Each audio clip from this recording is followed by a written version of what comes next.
Bonjour. Bon, dans la dernière audio dans lequel j'ai lu un article d'un inconnu d'ailleurs, qui s'intitule René Guénon, vérité ou erreur. Bon, effectivement, j'ai lu ça à la mi-suisse. En fait, ça l'a gonflé. Il n'a même pas envie de s'étaler sur ce sujet. La seule chose donc qu'il a dite, c'est l'aveu d'impuissance d'un eunuque n'a jamais engendré un enfant. Alors, à vous d'interpréter ça. Mais moi, j'ai quand même des choses à dire. Parce que j'ai essayé de faire de l'autopsie de cet article. Parce que finalement, après relecture de ce texte, il m'est apparu quand même clairement que ce gentil détracteur ne fait pas dans la dentelle et qu'au final, c'est avec gentillesse qu'on assassine là. J'ai relevé quelques points pour corroborer mes propos.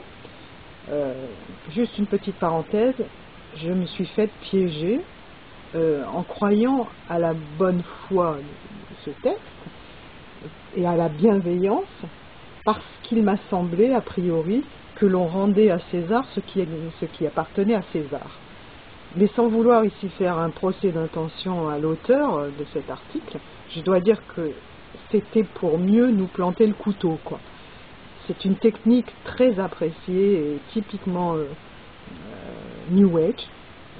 Donc les 9 vérités pour cacher le mensonge. On t'endort avec quelques vérités, et puis tu te détends et puis hop, prends ça, quoi. Quand il a dit que Guénon a été une révolution, peut-être pas dans l'ésotérisme, ce serait exagéré de dire cela, alors là je cite, mais dans l'ésotérologie, c'est-à-dire l'étude de l'ésotérisme. Alors voilà une appréciation toute personnelle qui n'a pas de véritable fondement. Parce que, bon, il me semble, au contraire, que Guénon vit pleinement l'ésotérisme. L'ésotérologie, c'est l'appréciation de l'ésotérisme vu par l'extérieur. Ce n'est pas le cas de Guénon. Tels un peu les orientalistes qui étudient l'Orient. Ils se mettent en dehors du truc et puis ils observent et puis ils donnent leur point de vue. Ce n'est pas le cas. Guénon est pleinement dans le cortège de l'ésotérisme et n'a nullement une attitude d'observateur. L'auteur aussi dit qu'il a été enthousiaste et quand il a découvert les écrits de Guénon et que peu à peu il a déchanté et il nous fait la démonstration de son désenchantement de sorte de nous y entraîner. Il s'en défend d'ailleurs, mais c'est bel et bien d'une entreprise de démolition qu'il s'agit et non de questionnements impartiaux. C'est tendancieux et il aurait mieux fait de titrer son article René Guénon erreur, pas René Guénon vérité ou erreur. Alors continuons. Il reconnaît l'érudition de Guénon, mais remet en question son système. Cela sous-entend que Guénon est mal intentionné et qu'il utilise son intelligence à mauvais escient pour nous tromper, par malignité alors. Quand il parle de l'idée principale de Guénon, posée comme un postulat, car c'en est un, je cite, n'en déplaise à Guénon, c'est là encore prêter des intentions de façon arbitraire. C'est quoi un postulat? C'est un principe qui doit être admis sans démonstration. La vérité n'a pas besoin d'être démontrée, car comme le dit l'ami suisse, la vérité n'a pas besoin de preuve, elle est la preuve elle-même. Alors là encore, c'est partir du principe que ce qui est évoqué est erroné d'office. Et quand il dit que le continent où serait née la tradition primordiale, hyperborée, n'est pour Guénon qu'un lieu physique et n'est pas vu pour sa valeur symbolique, c'est sous-estimer Guénon, qui lui a remis à jour l'art de l'utilisation des conventions picturales ancestrales dans un but allégorique pour représenter au plus près les mystères de ce monde. Eh bien là, non, Hyperborée, c'est juste un lieu physique, soi-disant. Là où il fait fort, c'est quand il dit aussi que Guénon se pose comme un simple lecteur de la tradition, ce dont il se sert comme excuse pour s'épargner toute critique. C'est encore là la démonstration que quand on veut tuer son chien, on dit qu'il a la rage. N'est-ce pas la projection de l'état de l'auteur de l'article? Que sait-il donc de Guénon pour lui prêter de telles intentions?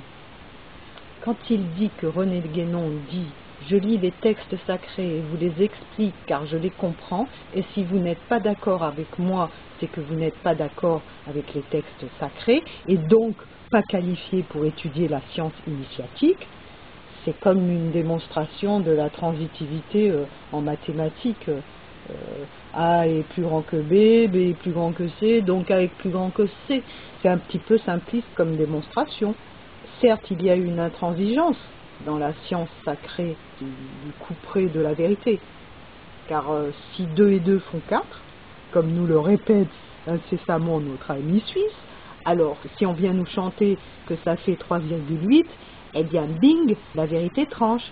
Quand l'auteur de l'article remet en question le côté tranchant de Guénon, il remet en question le côté tranchant de la vérité. Alors dire que la vérité est pernicieuse, ça c'est pernicieux. Guénon ne fait pas que traduire en langue vulgaire les vérités contenues dans les textes sacrés, il fait bien plus. Il vient apporter un éclairage sur ce qui a été depuis des millénaires, c'est différent. Donc, merci chef, et ce, sans rien vouloir nous vendre. C'est pas un marchand de tapis, Guénon. Attention, ce serait malhonnête de nous faire croire ça. Et quand il dit que les explications de Guénon ne sont que ses propres interprétations de ces textes, là encore, c'est une affirmation qui reflète un état d'ignorance avancé. Non, monsieur, vous avez probablement lu toute l'œuvre de Guénon, mais l'essentiel vous est passé vraiment au-dessus de la tête. Et quand bien même c'eût été de la vulgarisation, il nous prouve par là son immense générosité à vouloir se mettre au niveau des individus lambda que nous sommes. Quel intérêt pour lui? Il parle de prétention, de calcul. Il a aussi remis en question l'involution de l'humanité, quand il dit aussi que l'homme a une connaissance de plus en plus approfondie de lui-même. Il se trompe. C'est pas quand on va farfouiller dans le subconscient, dans les poubelles du moi, que l'on se connaît mieux. On a la démonstration tous les jours que ce déballage des, entre guillemets, qualités, si l'on peut dire, infrahumaines de l'homme, ne font que l'enterrer un peu plus. Tout le monde se vautre lamentablement. Peut-on parler de réussite? Tout y passe, les déviations sexuelles des uns et des autres, les fantasmes, les pulsions, les salades. Est-ce que tout cela permet de voir mieux la lumière? Ah oui, la descente aux enfers de Dante, la traversée supraterrestre qui conduit à la Trinité. Quand on y est obligé, certes, si ça fait partie de la destinée, mais dans ce cas-là, on n'a qu'une envie, c'est d'en sortir. Là, non, on y va gaiement, nous-mêmes, en chantant, et surtout en tournant le dos à la lumière. C'est vraiment mieux. Pas besoin de lunettes de soleil. Et oui, la lumière, ça éblouit, ça fait mal aux yeux. On est mieux dans le noir, finalement. Éteignez la lumière, bon sang. Autre point, quand il est remis en cause le concept de l'élite, il ne faut pas se formaliser. La connaissance, ça se mérite. Et là où Dieu est juste, c'est qu'au prix d'efforts, tout un chacun peut tendre vers elle. Ce but ultime, alors l'élite d'aujourd'hui n'est pas forcément celle de demain. La preuve, puisque tout est inversé aujourd'hui, cela veut dire aussi que tout est mouvant et que rien n'est figé. C'est quand même encourageant. Mouvement que l'on retrouve d'ailleurs dans le phénomène des castes. On peut se libérer ou s'enchaîner à un état en faveur ou au détriment d'un autre. Idem pour l'esclave du monde traditionnel, qui pouvait s'affranchir ou être affranchi. Tout ça pour dire que l'élite est une réalité intangible, mais que la libération n'est pas réservée qu'à une élite. Grande différence quand même. Autre point, quand il met en parallèle les opinions ou les points de vue personnels et la sentimentalité. Là, de grosses bêtises ont été dites. Quand par exemple il dit les corps sont faits de sentimentalité. Ça ne veut rien dire. Il mélange amour et sentiment, parce qu'il ne conçoit l'amour que dans son aspect le plus limité. L'amour avec un grand A, c'est une autre affaire. Ce n'est pas qu'une affaire de sentimentalité. Dante le traduit d'ailleurs très bien quand il dit à sa chérie Béatrice qu'il l'aime de cet amour qui fait tenir les étoiles dans le ciel, c'est-à-dire avec toute la puissance de cette énergie suprême, et non pas avec les petits flux émotionnels fluctuants au gré des appréciations et impressions personnelles de chacun. Quand il dit que Guénon déplore que les disciples puissent chercher, explorer, découvrir, évidemment, puisque la subjectivité de chacun face à la réalité n'a aucune valeur en soi. Quand il dit aussi que Guénon rattache l'idée de bien et de mal à la morale, ce n'est pas avoir compris du tout Guénon, car c'est absolument du contraire qu'il s'agit. Comment peut-on extrapoler de la sorte? Il se contredit en disant qu'il ose croire que la tendance qui pousse un homme à s'améliorer, à évoluer, n'est pas une simple affaire de sentimentalité ni de morale, mais au contraire qu'elle est inhérente à chaque individu et que c'est même l'unique raison d'être. Fin de citation. Alors là, d'un coup, le sentimentalisme et la morale, d'ailleurs, il confond moralisme et morale, le monsieur, c'est pas bien. Donc c'est en contradiction avec ce qu'il disait auparavant. Donc sentimentalisme ou pas? Faudrait savoir. Et quand il parle de la supra-individualité défendue par Guénon au détriment de l'individualité, l'auteur de l'article met cela en parallèle avec la signification du sceau de Salomon, pourtant, je cite, maintes fois étudié par Guénon. Eh bien, spontanément, je répondrai que le sceau de Salomon est la représentation type de ce que l'on appelle communément la dualité. Et oui, la loi des opposés, la nuit et le jour, le blanc, le noir, le mal, le bien. Si ces deux états, supra-individualité et individualité, sont mis en opposition, ce n'est pas pour annihiler l'existence de l'un par rapport à l'autre, mais c'est pour montrer qu'il y a juste une valeur hiérarchique là-dedans. Il y a deux polarités qui forment évidemment le tout, mais qui fait partie des deux possibilités de manifestation et qui donnent le choix au libre arbitre d'aller dans un sens ou dans l'autre, de faire tel ou tel choix. Voilà, c'est pourtant simple. Donc je ne vois pas où il y a contradiction dans les explications de Guénon. Évidemment qu'il faut atrophier un état pour faire vivre l'autre. On ne peut pas partir dans deux directions différentes. Ça tombe sous le sens. On va soit à Paris, soit à Lyon. De plus, quand on sait qu'il faut mourir à soi-même, ça commence bien quelque part, cette histoire. Et tout ceci, ce n'est pas, je cite, une vision erronée qui mène le disciple droit à l'échec. Fin de citation. C'est juste le fil d'Ariane pour l'emmener à sortir justement des méandres du labyrinthe de son âme tortueuse. Alors je préfère même pas aborder le thème de l'humanisme défendu dans cet article par l'auteur, parce qu'on a abordé ça plusieurs fois dans des constats.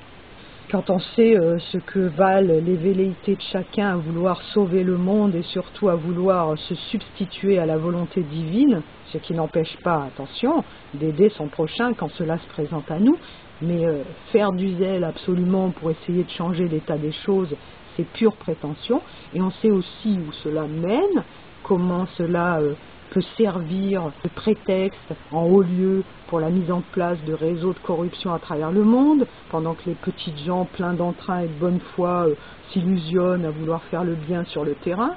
Hein. Donc l'humanisme, c'est tout sauf de la vraie charité, ce qui n'est pas le cas avec l'humanisme à la sauce moderne. Alors, cerise sur le gâteau, la thèse de la réincarnation. Alors là, déjà, là, ça va fort. Déjà, il ne s'agit nullement de réincarnation, dont Guénon parle, mais de transmigration de l'âme qui passe par une multitude d'états et non pas par une multitude de corps physiques. L'auteur de l'article dit que Guénon dit que la réincarnation est une impossibilité métaphysique puisqu'elle supposerait qu'un corps puisse passer plusieurs fois par le même état. Ça ne veut rien dire, ça. Un corps, tout au long de la vie, passe plusieurs fois par le même état. Quelqu'un qui, dans la vie, est souvent en colère, par exemple, il passe son temps à se réincarner alors. C'est une manière bizarre de voir les choses. Alors, attendez 2 secondes, je sens monter une petite réincarnation là en moi. C'est ridicule. Effectivement, il vaut mieux éviter de donner son avis sur le sujet, car ce n'est pas du tout une évidence pour l'auteur de l'article. Je le confirme. Je propose un autre titre quand même à cet article. Ce n'est plus René Guénon, vérité ou erreur, c'est détracteur de René Guénon, erreur. C'est plus juste. Ensuite, il dit qu'il ne s'agit pas de repasser 2 fois par le même état et que la thèse d'involution de l'être infirmerait celle des partisans sérieux de la thèse de la réincarnation. Alors on parle de corps qui passent plusieurs fois par le même état, et on parle aussi de passer 2 fois de suite par le même état. Oula, c'est du lourd ça, on n'y comprend plus rien. Ensuite, pour finir, il parle d'ironie condescendante, etc., etc. Médisance, quand tu nous tiens. Donc effectivement, après relecture de cet article, j'ai vu toutes ces remises en question très arbitraires et très tendancieuses, pas si anodin que ça. Alors, effectivement, j'ai peut-être donné beaucoup d'importance à cet article en parlant autant. C'est peut-être pas négatif sur tous les plans, puisque cela démontre aussi que la cogite aiguë du mental, la cogite aiguë, qui est le titre d'un constat d'ailleurs, peut mener à ce genre de dérive. Voilà. Je vous remercie bien et puis à bientôt. On va le retrouver, notre ami suisse. Au revoir.